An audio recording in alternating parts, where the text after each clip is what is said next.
இன்னைக்கு big pass வீட்டிலே டே 64.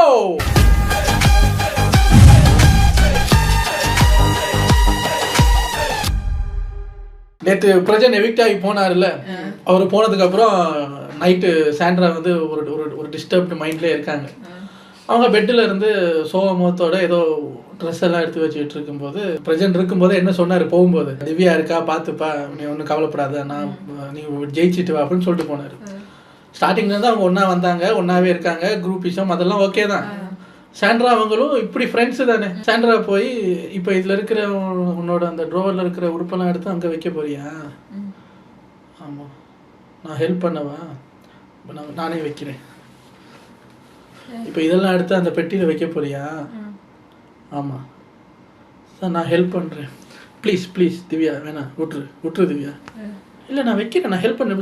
விட்டுரு Divya, please stop it. No. ஏன் கத்துற? என்ன ஏன் கத்துற? உனக்கு என்ன பிரச்சனை? நான் என்ன ஸ்டாப் இட்? உனக்கு என்ன பிரச்சனை? நான் இப்ப என்ன கேட்டேன்? ப்ளீஸ் ஸ்டாப் இட் திவ்யா, இதுக்கு மேல பண்ணாத, என்னால முடியல, ப்ளீஸ் ஸ்டாப் இட். என்ன பண்ணல? திவ்யா சொல்லுது, ஏய் நான் என்ன பண்ணேன்? சொல்லட்டுமா நீ என்ன பண்ணேன்னு? சொல்லணுமா என்ன பண்ணேன்னு? சொல்லட்டுமா? அப்ப என்ன மனசுல இருக்கு? நானும் போகணுமா உனக்கு இங்க இருக்க? நானும் போகணுமா? நீ என்ன பண்ண தெரியுமா? சொல்லட்டுமா? ஏய் அப்ப சபரி வந்து திவ்யா அந்த பக்கமா அவங்க வேற ஏதோ ஒரு டென்ஷன்ல பேசுறாங்க. நானே ஏய் டேய் சபரி, என்ன வேற என்ன டென்ஷன் எனக்கு? சபரி வேற என்ன? இல்ல ஒண்ணு இல்ல. வேற என்னன்னு சொல்ற? எனக்கு வேற என்ன டென்ஷன்? சொல்றா. சபரி வந்து ஆமா, எதுக்கு என்னைய கடிக்கிற? இல்ல ஒண்ணு இல்ல. நீங்க எல்லாம் மனுஷங்க தானா? கொஞ்சமாவது மனசாட்சி இல்லையா? பேசிக் ஹியூமனிட்டி இல்லையா? உங்களுக்கு எல்லாம் என்ன வேணும்? என்ன பண்ணணும்? நான் இதுக்கு மேல ஒண்ணும் புரியல. பக்கத்துல பார்வதி வந்து உட்காந்து அமைதிப்படுத்தினா அமைதியாகிறாங்க. பார்வதிக்கு மட்டும் ஓகே. அது இல்ல பாரு. நான் யோசிச்சேன், ஐயோ மேடம் தப்பான இடத்துல போய் சேர்ந்துருக்கீங்க மேடம். அடுத்து வர நீங்க. ஆனா உங்களுக்கு தெரிய மாட்டேங்குது. இப்ப பிரச்சனை கவலைப்படுவாரு. ஐயோ தப்பான இடத்துல போய் உட்காந்துருக்கியே சாண்ட்ரா அப்படின்னு இப்ப கவலைப்படுவாரு. ஆனா அடுத்த வாரம் வெளியே இருந்து சேதுபதி கிட்ட சொல்லி சேதுபதி மெசேஜ் உள்ள பாஸ் பண்ணிடுவாரு. உங்களையும் ஏதாவது ஒரு லாரியில வெளியே எடுத்து உள்ள போட்டு ஏதாவது பண்ணிடுவாங்க. சோ இந்த ஒரு வாரம் நீங்க பொறுமையா இருக்கணும். அவங்களே வின் பண்ண வைக்கிறதுக்கு பார்த்துட்டு இருக்காங்க. அதான் கப்புல உங்க பேரெல்லாம் எழுதியாச்சான், சாண்ட்ரா அப்படின்னு. இப்போ காசியப்ப பாத்திர கடையில பிக் பாஸ் இப்படி உட்காந்துருக்காரு முக்காடு பார்த்தா சீக்கிரம் பேரை வெட்டியா சாண்ட்ரான்னு வெட்டியா. காசியப்ப பாத்திர கடையில பக்கத்து தெருவில் தான் என் ஃப்ரெண்ட் ஒருத்தர் இருக்கேன். ஃபோன் பண்ணி சொன்னா, ஏன் மச்சா உன் கூட்டாளி இங்கே குத்த வச்சு உட்காந்துருக்காண்டா. எவன்டா அது? அந்த பிக் பாஸ் என்னடா பண்றாங்க? ஏதோ காசியப்ப பாத்திர கடையில சாண்ட்ரான்னு பேர் வெட்டிக்கிட்டு இருக்காண்டா கோப்பையில. அப்படியா? அது ஒரு ஃபோட்டோ எடுத்து அனுப்பணும். ஃபோட்டோ எடுக்க போறதுக்குள்ள ஓடிட்டாங்க, கம்பெனி தூக்கிட்டு ஓட்டான். ஸோ உங்க பேர் தான் வெட்டியிருக்காங்க. ஸோ நீங்க அதுக்கு ஏற்ற மாதிரி கொஞ்சமாவது சப்போர்ட் பண்ணா தானே. இல்லாட்டி அழிச்சிட்டு வேற பேர் எழுதிட போறாங்க. விடியுது. விடிஞ்சதுக்கு அப்புறம் பார்த்தா இன்னைக்கு எபிசோட்ல வந்து நிறைய இடத்துல ஃபன்னா இருந்தது. அதை பார்க்கறதுக்கு ரொம்ப நல்லா இருந்தது. காலையில வியானா, சபரி, கனி இவங்க 3 பேரும் கனி சொல்ல எக்ஸசைஸ் பண்ணிட்டு இருக்காங்க. அப்போ வினோத் காலைல வர்றாரு. 3 பேர் மாத்திரை போட்டாச்சா? சொந்தக்காரங்க வருவாங்க பாக்குறதுக்கு. போய் அவங்க முடிய பிக்கிறது, அவங்க மேல ஏறுறதெல்லாம் பண்ணக்கூடாது. பிடிச்சி உள்ள போட்டுறேன். அப்புறம் ரூமுக்குள்ள மாத்திரையெல்லாம் எடுத்தாச்சு. ஒழுங்கா பண்ண அப்படின்னு வந்து அப்போ யாரோ கேட்குறாங்க, அவங்களோட பின்னுக்கு கையை வச்சுட்டு எக்ஸசைஸ் பண்ணிட்டு இருக்கும்போது, ஏன்டா பின்னுக்கு கையை கட்டி எக்ஸசைஸ் பண்றாங்கன்னு ஒரே தொல்லை. வெங்காயத்தை எடுத்து கடிக்கிறது, பூண்டை எடுத்து கடிக்கிறது, பிலோவில் இருக்கிற பஞ்சை தூக்கி வெளியே போடுறது, அதான் அடக்கி வச்சிருக்கேன் பாரு அப்படின்னோடனே அப்புறம் கனி வந்து எல்லாரும் இப்படி வைங்க, இப்படி பண்ணுங்கன்னோடனே இவர் நம்ம விடமாட்டோம்ட்டு பறந்து போறதுக்கு பார்க்குறாங்க. உங்களை குணமாக்காம வெளியே விடவே மாட்டேன். அவங்களா பறக்க ட்ரை பண்றேன். உங்க 3 பேரையும் குணமாக்கிட்டு தான் விடுவேன். சபரிக்கு கனிக்கெல்லாம் வந்து கனி எக்ஸசைஸ் பண்ண சொல்லுது, கொஞ்சம் பேசாம இருக்க. அதான் சொல்றாரு, நம்ம விடமாட்டோம், கதவை பிடிக்கணும். 3 பேரும் பறந்து போக பாக்குறாங்க, குணமாக்காம ஒருத்தரை வெளியே விட மாட்டேன் அப்படின்ட்டு. சரியான ஃபன்னு. இந்த வினோத் தான் தேவை. போன வாரம் பார்த்த வினோத் வந்து லைட்டா இரிட்டேட் பண்ணிட்டாரு. ஆனா இந்த வினோத் வந்து சூப்பரா இருக்கு. அவங்க எல்லாம் சிரிக்கிறாங்க. சபரிக்கெல்லாம் சரியான சிரிப்பு. அதை பார்க்கும்போது நல்லா இருக்கு. அதுக்கப்புறம் பார்த்தா ஒரு யூஸ்லெஸ்ஸான சண்டை கமருதீனும் அரோரா. கிச்சனில் ஏதோ ஒரு வெசல் வாஷிங் பண்ணுற இடத்துல ஒரு பாத்திரம் கழுவாமல் இருக்குது, அதில் பார்த்துங்க ஃபங்கஸ் வர்ற மாதிரி இருக்குது அப்படின்னோடனே கமருதீன், நீ கிச்சன் டீமா? இல்லை ஃபங்கஸ் வந்தாலும் புங்கஸ் வந்தாலும் நாங்கள் பார்த்துக்குறோம் போ அந்த பக்கம்னு. அதில் ஒரு சண்டை பில்ட் ஆகி பிரவீன் துஷார் வெளியே போனதுக்கு காரணமே நீ தான். 10 வாரமாக கிச்சன் டீமுக்குள்ளே வராமல் கக்குஸ் மட்டும் கழுவிட்டு இருக்கியே, கிச்சன் டீமுக்குள்ளே எப்பயாவது வந்திருக்கியா அப்படி இப்படின்னு சண்டை வரும்போது அரோரா அந்த பிரவீன் துஷார்னு சொன்னதில் ட்ரிகர் ஆயிடுச்சு. வேணும்னே இப்படி பண்றீங்க கமருதீன். துஷார் துஷார் துஷார் துஷார் எத்தனை வாட்டி சொல்வீங்க? பிரவீன் போனதுக்கு நான் தான் காரணமா அப்படின்னு அதுல ஒரு சண்டை. கமருதீனோட குரல் கேட்டோடனே பார்வதி வந்துடும், அரோராட குரல் கேட்டோடனே ஆதிரை வந்துடும், ஆதிரையோட குரல் கேட்டோடனே வினோத் வந்துடும். இப்ப 2 பேருக்கு நடுவில் நடந்த சண்டை 5 பேருக்கு நடுவில் நடந்துச்சு. தேவையில்லாத ஒரு சண்டைங்க. இதுல நம்ம அரோராவை எனக்கு புரிஞ்சுக்க முடியல. அவன் துஷாரை பத்தி பேசினா ஹர்ட் ஆகும்னு தெரிஞ்சு எதுக்கு கமருதீன் திருப்பி அதை பத்தியா பேசிக்கிட்டு இருக்கிற? நான் தான் ஃப்ரெண்ட் இல்லைன்னு சொல்லிட்டு இல்லை, நான் இப்போ ஒரு கண்டெஸ்டண்டா பேசுறேன், நீ பண்ணதுகளை தான் பேசுறேன் அப்படின்னு அவர் ஏதோ பேசிட்டு இருக்கும்போது நான் கொடுத்த கம்மலை கலட்டி கொடு அரோரா சொல்லுது. அப்போ இந்த நீ ஒரு நெக்லஸும் கொடுத்துருக்க, அதையும் அப்புறம் தந்துடுறேன், வேற ஏதாவது ஜட்டி கிட்டி ஏதாவது கொடுத்துருக்கியா அப்படின்னு. அமித் என்ன பேசுறீங்க வேற ஏதாவது கொடுத்துருக்கீங்களா? லைவ்ல ஜட்டின்னு வந்துருச்சு, இல்ல எபிசோட்ல கட் பண்றாங்களா. போன வாரம் வந்து நம்ம வியானாவோட ஜட்டி பிரச்சனைக்கு சேதுபதி வந்து சொன்னாரு இல்ல, அது என்னங்க பெரிய சென்சிட்டிவான விஷயமா? மேல போடுற துணி மாதிரி அது ஒரு உடுப்பு, அதுல என்ன அவ்வளவு அப்படின்ட்டாரு. கமருதீன் பார்த்தாரு, அப்படிங்க எல்லாருக்கிட்டையும் ஜட்டியை பத்தி பேசுறேன் கேட்டா சொல்லல, நீங்க தானே சொன்னீங்க அது வெறும் உடுப்பு, அதுல என்ன இருக்குன்னு. இப்ப நான் ஜட்டினா மட்டும் கோவம் பொறுத்துக்கிட்டு வருதாக்க அப்படின்னு இப்ப அடுத்த வாரம் வந்து சேதுபதியை லாக் பண்ணுவாரு. சேதுபதி ஆயுதத்தை எடுத்து சேதுபதியவே குத்துறாங்க. அதுக்கப்புறம் பார்த்தா அந்த சண்டை அப்படியே போயிட்டு இருக்கும்போது சண்டை அப்படியே கொஞ்சம் கொஞ்சமா மாறி ஆதிரை வெர்சஸ் கானா வினோத் வெர்சஸ் கமருதீனுக்கு வந்துருச்சு. கமருதீனுக்கு சும்மாவே ஆதிரையை பிடிக்காது. இப்போ கானா வினோத்துக்கு உள்ள வந்து கானா வினோத் மேல பழி போட்டது வந்து அவருக்கும் பிடிக்காது. அதுல அவங்க 3 பேருக்கும் ஒரு சண்டை. போன மாதிரி தான் வந்த உடனே ஒன்னும் பண்ணவும் போறது இல்லை. மத்தவங்க சண்டை வலிக்கணும். அதுக்கப்புறம் பார்த்தா விக்ரம் வந்து அரோராக்கு அட்வைஸ் பண்ணிட்டு இருக்காரு, நல்ல அட்வைஸ். ஆனா எனக்கு அரோராவை புரிஞ்சுக்கவே முடியல. நான் எவ்வளவு ஃப்ளாஸ் இருந்தாலும் அவனை பொத்தி பார்த்துக்கிட்டேன். நீ யாரு கமருதீனை பொத்தி பாக்குறதுக்கு? அவனை பொத்தி பாக்குறதுக்கு தான் உள்ள வந்தியா? நீ கமருதீனை பொத்தி பாக்குறதுக்கு பிக் பாஸ் உனக்கு சம்பளம் கொடுக்கணும். ஏமா போமா வெளியே, உனக்கே பேசுறதுக்கு 50 நாள் ஆச்சு, அதுக்குள்ள 30 பேர் வெளியே போயிட்டாங்க. சும்மா கமருதீனை பொத்தி பார்த்தேன். என்னப்ப கமருதீன் பிறந்ததுல இருந்து இவ பாத்துக்கிட்டு இருக்கிற வந்து ஒரு 50 நாள் தான் பழக்கம், அதுக்குள்ள கமருதீன் இல்லாம இருக்க முடியாது, நோட்ட முடியாது. இதுல அவர் அழகா அட்வைஸ் பண்றாரு, இங்க பாரு அரோரா, ஃப்ரெண்டுன்னுட்டு நீ ஹர்ட் ஆகுறன்னு தெரிஞ்சும் நீ சொல்ல அவன் நீங்க 2 பேரும் பர்சனலா பேசின விஷயம் எல்லாம் பப்ளிக்ல எடுத்து பேசுறான். நீ சொல்ற நான் சொன்னா அழுவேன் உடைவேன்னு தெரிஞ்சு இப்படி பண்றிய கமருதீன்னு கேட்டா, நான் ஒரு கண்டெஸ்டன்ட், நான் என் கேமை விளையாடுறேன்னு சொல்றேன். அவனை பேசாதன்னு சொல்ல முடியாது. ஏன்னா அவன் இந்த கேமுக்குள்ள நடந்த விஷயத்த வச்சுதான் பேசுறான். அவன் பர்சனலையோ மற்ற எந்த விஷயத்தையும் அவன் பேசல, அதனால அவனை பேசாதன்னு சொல்ல முடியாது. மக்களுக்கு அது பிடிக்கலன்னா மக்கள் பார்த்துப்பாங்க. ஆனா நீ இந்த கசப்பான மாத்திரையை நீ முழுங்கிதான் ஆகணும் எப்படின்னு தெரிஞ்சு போச்சு. அதுக்கு விக்ரம் என்ன சொன்னாலும் ஏறாது. ஏன்னா அவருக்கு இப்ப என்ன தெரியுமா கவலையா இருக்கு, நம்மளை இப்படி ஹர்ட் பண்றாங்களேன்னு கவலை இல்லை, இவன் இப்படி பேசுறானே. ஏன் அவர் பேசினா தாங்க முடியாதான். அப்ப உனக்கும் சப்போர்ட் பண்ண முடியாது, கமருதீனுக்கும் சப்போர்ட் பண்ண முடியாது. ஏன்னா அவன் ஒருத்தன் இப்படி பண்றான், ஃப்ரெண்டுன்னா எவனாவது அப்படி பண்ணுவானா? அவங்க நீங்க 2 பேரும் பேசின சீக்ரெட்ஸ் எல்லாம் பப்ளிக்ல போட்டு உடைப்பானா ஃப்ரெண்டுன்ட்டு? அப்ப அவன் ஒரிஜினல் ஃப்ரெண்டு கிடையாது. அது உனக்கு புரிய மாட்டேங்குதுல்ல. அப்ப புரியாத உனக்கு தூங்குற மாதிரி நடிக்கிறவன எழுப்ப முடியாது, சாவுங்க. கட் பண்ணா கொஞ்ச நேரத்துல சிரிச்சு பேசிட்டு இருக்கீங்க கமருதீன் அரோரா. ஏண்டா நொன்னீங்களா? இதுக்கு எதுக்குடா நாங்க கொஞ்ச நேரம் உட்காந்து சண்டையை பார்க்கணும்? அவர் நீ டைட்டில் வின் பண்ணா இங்க பாரு அரோரா, நீ டைட்டில் வின் பண்ணா சந்தோஷப்படுற ஆளு நானா தான் இருப்பேன். அரோரா இங்க பாரு கமருதீன், நீ டைட்டில் வின் பண்ணாலும் சந்தோஷப்படுற ஆளு நானா தான் இருப்பேன். நீங்க 2 பேரும் வீட்டை விட்டு வெளியே போனா சந்தோஷப்படுறவங்க நாங்களா தான் இருப்போம். போய் தொலைங்க 2 பேரும் வெளியே.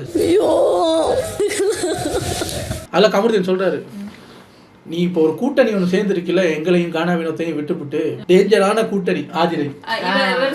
நான் சொல்றேன் கமருதீன், நீ ஒரு கூட்டணியில போய் விழுந்திருக்கே, அது கேவலமான கூட்டணி, வெளியோடியாது. கேப்டன்ஷிப் டாஸ்க் நடக்குது. இந்த சீசன் 9 பிக் பாஸ்லயே ஒரு பிரச்சனை கூட இல்லாம பியூர் ஃபன்னா மொத்த வீடும் சிரிச்சு எங்களையும் சிரிக்க வச்ச ஒரு ஃபன்னான கேப்டன்ஷிப் டாஸ்க்னா அது இந்த டாஸ்க்கு மட்டும்தான். 100% full and full fun task நடத்துறதுக்கு அவங்களுக்கு 60 நாள் 63 நாள் ஆயிருக்கு. அதுக்கு மெயின் ரீசன் என்னங்கறத நான் சொல்றேன். முதல் டாஸ்க் என்னன்னா பால் மேல அந்த பெரிய அந்த ஜிம் பால் இருக்குல்ல, அது நிறைய உள்ள இருக்கும். இந்த கேப்டன் டாஸ்க்ல விளையாடுற எல்லாருக்கும் கண்ணை கட்டி உள்ள அனுப்பிடுவாங்க.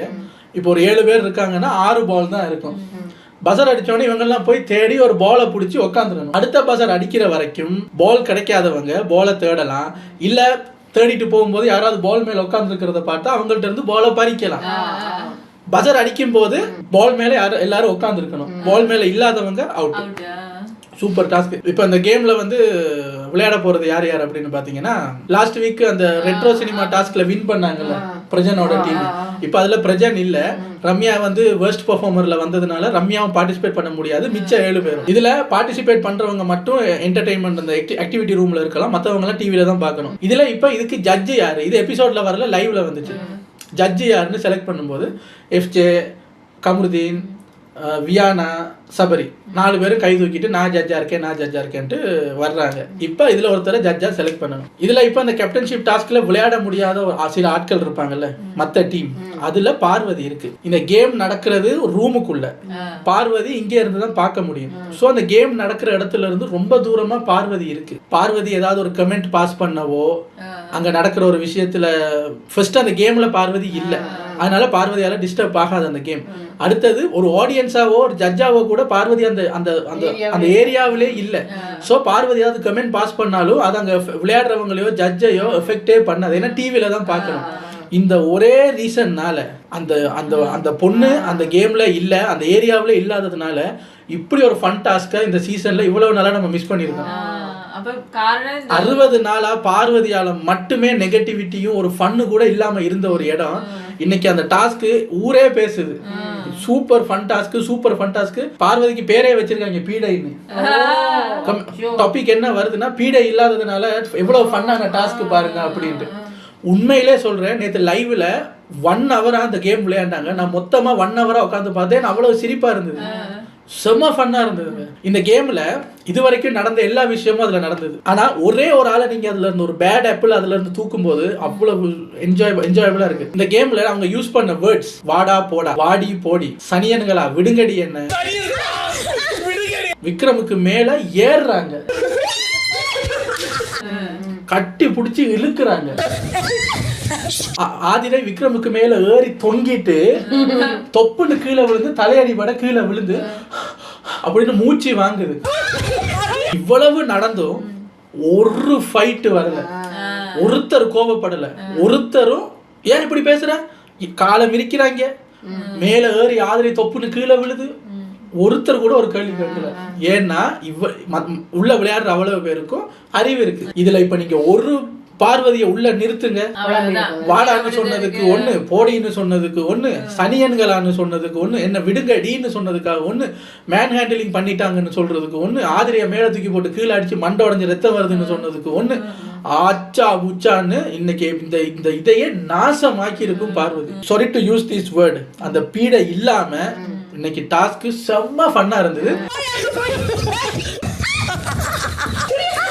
இது பிக் பாஸுக்கு புரிஞ்சதுன்னா இந்த வாரம் பார்வையை தூக்கி வெளியே போடுங்க. மிச்சம் இருக்கிற ஒரு 35 நாள் கொஞ்சம் நிம்மதியா ஃபன்னா போகும். ஏன்னா வினோத் இருக்காரு உள்ள ஃபன் பண்ண, அதை ரசிக்கிறதுக்கு பல பேர் இருக்காங்க. ஒரு டாஸ்க் கொடுத்தீங்கன்னா பார்வதி இல்லாம எவ்வளவு அழகா விளையாண்டு காட்டினாங்க மத்தவங்க. சிரிக்க கூட தெரியாது பார்வதிக்கு. அது பார்வதிக்கு அந்த ஒரு ஒரு நல்ல சந்தோஷமா இருக்கிற இடத்துல சாணியை கொண்டு அடிக்க தான் தெரியும் பார்வதிக்கு, சபையை குழப்புறதுக்கு தெரியும். பார்வதியால முடிஞ்ச ஒரு விஷயம் பார்வதி பண்ணுச்சு, அதை லைவ்ல மட்டும் நான் பார்த்தேன், எபிசோட்ல வரல. இப்போ பார்வதிக்கு உள்ள போக முடியாது, கேமை குழப்ப முடியாது, எது பண்றதா இருந்தாலும் லிவிங் ஏரியாவில் பண்ணணும். இப்போ லிவிங் ஏரியாவில் இருக்கிற ஒரே இஷ்யூ என்னன்னா ஜட்ஜி செலெக்ஷன்.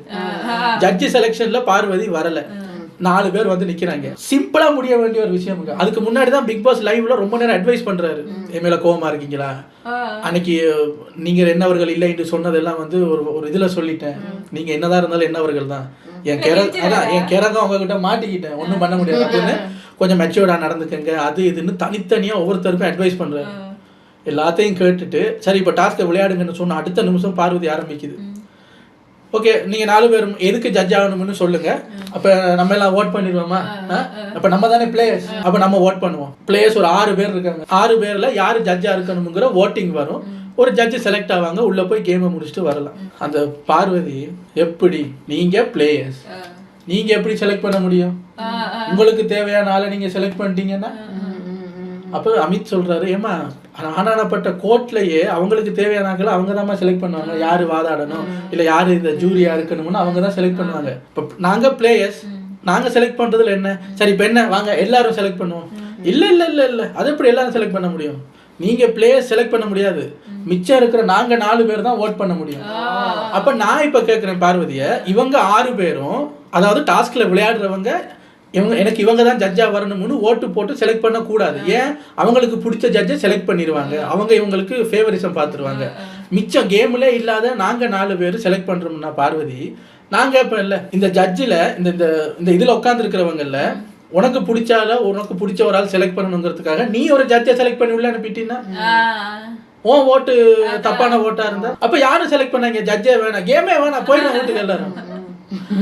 சிம்பிளா முடியக்கூடிய ஒரு டாஸ்க். அப்ப வியானா வந்து கேக்குது, இதுக்கு முன்னாடி அந்த டிபேட்டுக்கு போகும்போதோ சரி மற்ற விஷயங்களுக்கு போகும்போதோ சரி எல்லாரும் சேர்ந்து ஓட்டு போட்டு தானே ஜட்ஜை செலக்ட் பண்ணுவோம். இப்ப மட்டும் பார்வதிக்கு என்ன பிரச்சனை? குழப்பணும். இப்ப பார்வதிக்கு என்னன்னா வெளியே இருக்கிறதுல 4 பேர் ஓட்டு, இந்த 4 பேர்ல கண்டிப்பா வினோத்தும் பார்வதியும் கமருதீனுக்கு ஓட்டு போட்டுருவாங்க.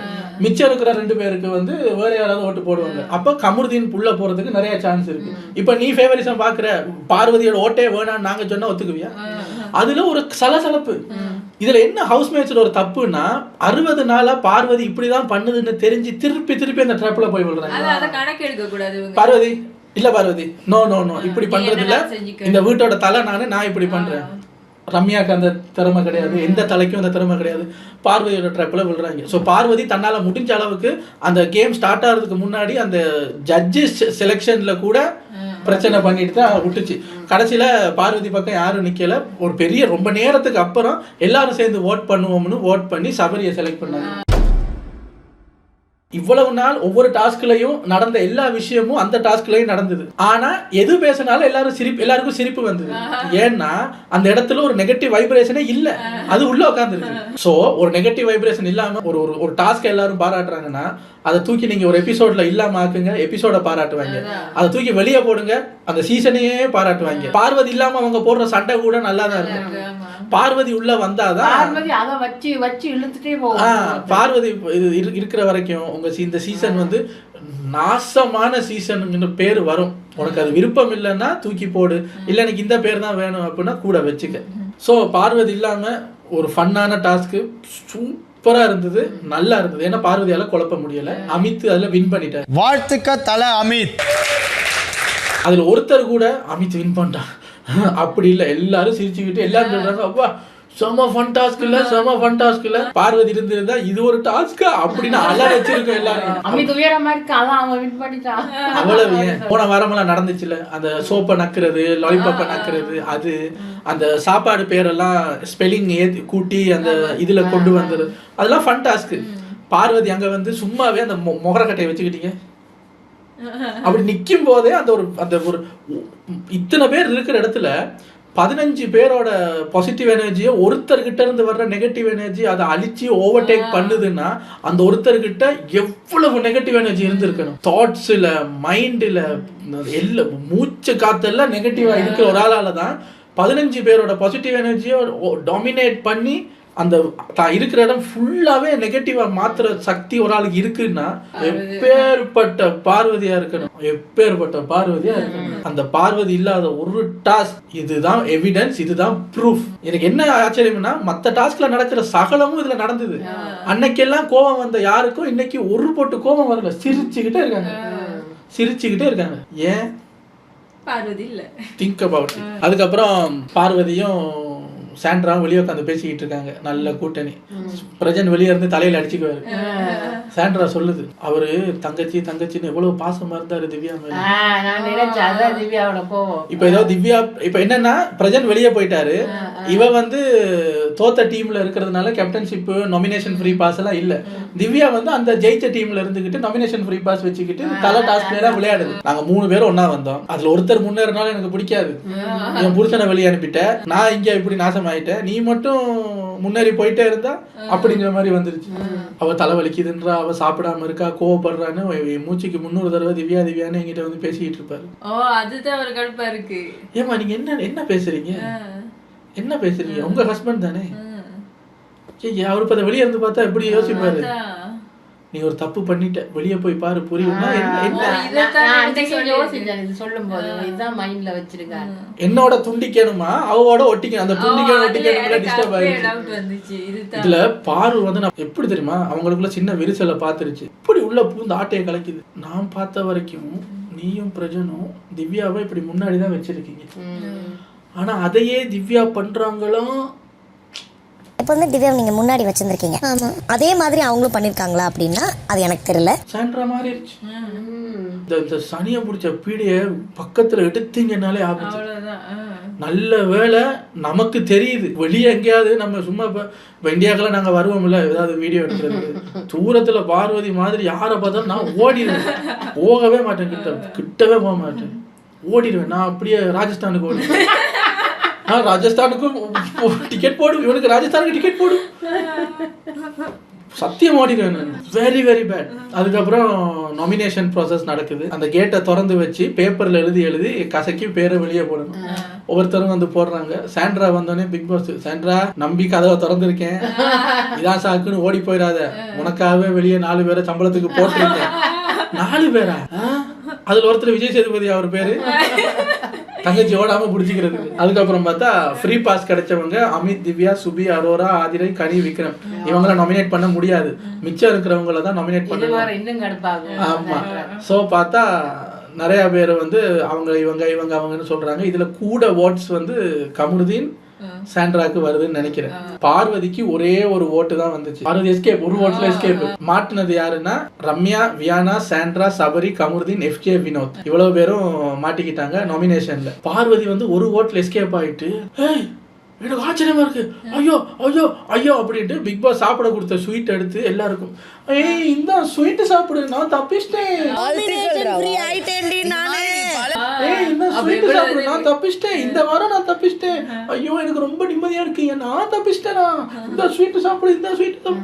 அந்த ஸ்வீட் கொடுக்குற பண்டிகையோட எபிசோட் முடியும். ஐ ரிப்பீட், பார்வதி தூக்கி வெளியே போடுங்க, மிச்சம் இருக்கிற 40 நாள்ல இந்த சீசனையே காப்பாற்ற முடியும்.